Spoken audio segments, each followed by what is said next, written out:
Pagbasa sa Aklat ng Kawikaan, Kabanata 11, Talata 1 hanggang 31. Kasuklam-suklam kay Yahweh ang timbangang may daya, ngunit kasiyahan naman ang timbangang tama. Kahihiyan ang laging dulot ng kapalaluan, ngunit pagpapakumbabay, nagbubunga ng karunungan. Ang tuntunin ng matuwid ay katapatan, ngunit ang masamay wawasakin ng kanyang kataksilan. Walang halaga ang yaman sa araw ng kamatayan, ngunit ang katwiran ay naglalayo sa kapahamakan. Mas panatag ang landas ng tapat ang pamumuhay, ngunit nabubuwal ang masasama sa sariling kabuktutan. Ang katuwiran ng mga matuwid ang nagliligtas sa kanya, ngunit ang masama ay bilanggo ng kanyang masamang nasa. Ang pag-asa ng masama ay kasama niyang pumapanaw.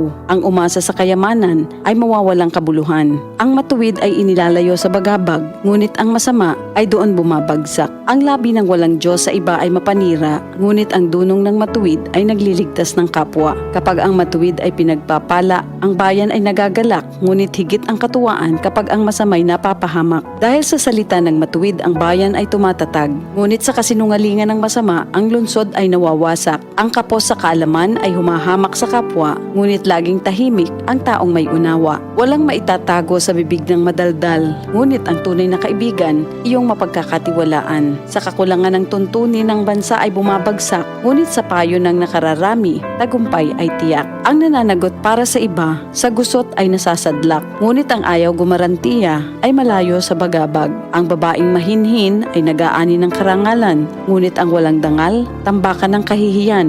Lagi sa kahirapan ang taong tamad, ngunit masagana ang buhay ng isang masipag. Ang taong mabait ay nag-iimpok ng kabutihan, ngunit winawasak ng marahas ang sarili niyang buhay. Ano man ang anihin ng masama ay walang kabuluhan, ngunit ang gawang mabuti ay may pagpapalang taglay. Ang taong nasa matuwid ay makasusumpong ng buhay, ngunit ang landas ng masama ay patungo sa kamatayan. Ang kaisipang masama kay Yahweh ay kasuklam-suklam, ngunit ang lakad ng matuwid kay Yahweh ay kasiyahan. Ang taong masamay di makaliligtas sa kaparusahan, ngunit hindi maaano ang nabubuhay sa katwiran. Ang magandang babae ngunit mangmang naman ay tila gintong singsing sa nguso ng baboy. Anumang nais ng matuwid ay nagbubunga ng kabutihan, ngunit ang mahihintay lang ng masama ay kaparusahan. Ang taong mapagbigay ay lalong yumayaman, ngunit naghihirap ang tikom ng mga kamay. Ang taong matulungin sasagana ang pamumuhay, at ang marunong tumulong ay tiyak na tutulungan. Sinusumpa pa ng lahat ang nagkakait ng butil, ngunit pinupuri ang nagbibigay ng pagkain. Kung mabuti ang hangarin, ikaw ay igagalang. Kapag humanap ng gulo, iyon ay masusumpungan.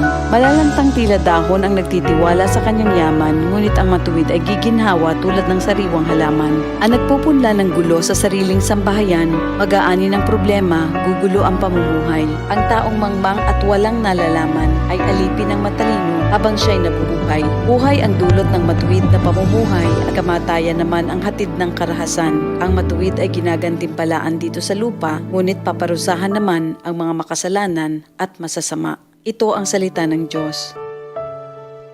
Si Mommy at si Washing Machine believe sa Pride Washing Machine Detergent. Hello, Washi! Hello, Mommy! Laundry day na naman! Ready ka na sa mancha, chocolate, putik, libag? Kaya yan ang Pride Washing Machine Detergent. May triple stain-away formula. Tanggal ang makapit, madikit, at malupit na dumit mancha. Easy ang labada. Mula noon hanggang ngayon! All you need is pride. All you need is pride. Pride Detergent, manufactured by ACS Manufacturing Corporation. ISO certified, world-class quality. ACS. Start your day right! Mag-Santhon Plus Coffee Mix na! Ang kape na di lang pampagising, nagbibigay pa ng energy. Santhon Plus Coffee Mix with soya, malunggay at santhon. Kape na, gamot pa! Santhon Plus Coffee Mix. Mabibili sa mga butika. Ito ang DCXL News. 558 kHz. 6 na dekadang maaasahan sa balita at serbisyo publiko. Ang himpilan ng RMN Network sa Mega Manila. Live sa radio at online. Hoy! Gising! At makibalik